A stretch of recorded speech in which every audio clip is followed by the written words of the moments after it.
which is how we live as human beings, we create separation. So it makes sense that we would, in our human mind, create separations like good and evil, good and bad, God and devil. That allows us to continue in our human perception of reality. For me, though, spiritual reality is all about oneness, not separation. And so how, if you're all one, how can you have good and evil, God and devil? So I prefer to see a model where there is no polarity. Polarity is for human beings and the mental construct we have of reality. For me, reality is about unity, oneness, and love.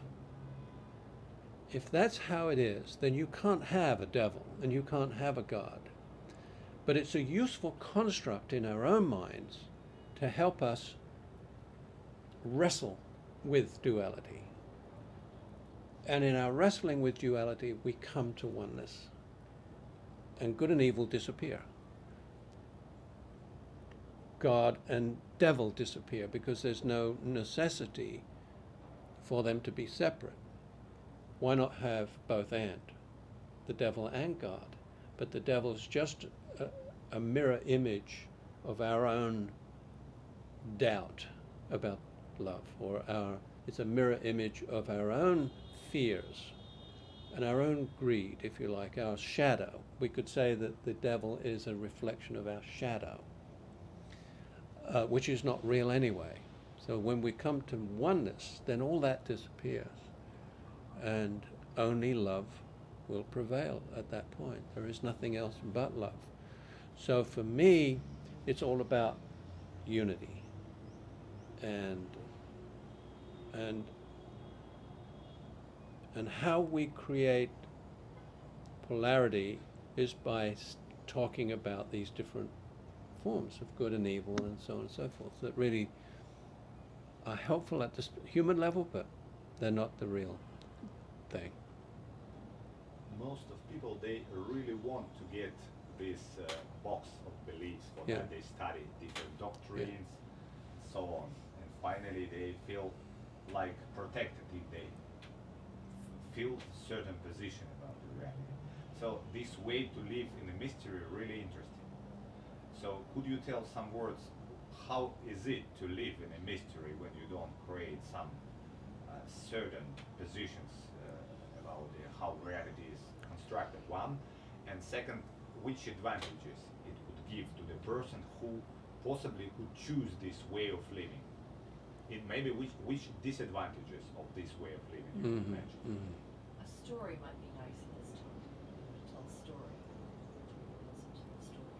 The Jana story, her daughter, or the guy who was upset with his father and the phone call. His daughter was only 3 months old when he left jail, when he came back. Yeah, that doesn't quite fit yet, but I'll keep those in mind. Stories are good.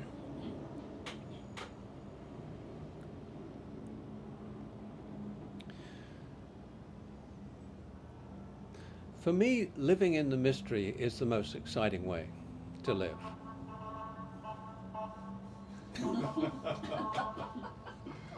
Punctuated by the horn. Punctuated, yeah.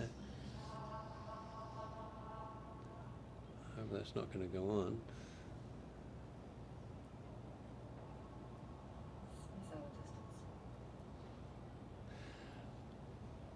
Okay, so for me, living in the mystery is freedom. It's freedom for me just to be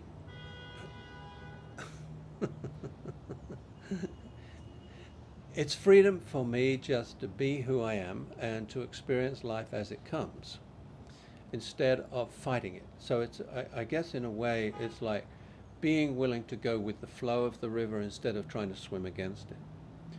So, but what does it mean then to live in the mystery? The word surrender really comes to mind here. That when we give up the need to know why everything happens, which by the way is a victim's question, when we give up the need to know why, then we can just allow it to be the way it is and to drop judgments about it and to be humble about what we know and what we don't know. Because beliefs, I think, restrict people's ability to understand and to progress, especially at the spiritual level, because once you put yourself in that box, then where can you go? And what I find with people who live in those belief boxes is that they then have to defend them. And how do they defend?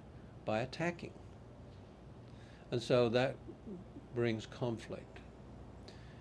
If we can give up that need to believe anything, to just experience life as it is, then we're less likely, in my opinion, to find ourselves being in conflict, having to defend our belief systems, needing to be right all the time, and making everybody else wrong, which is just another way of experiencing separation and duality.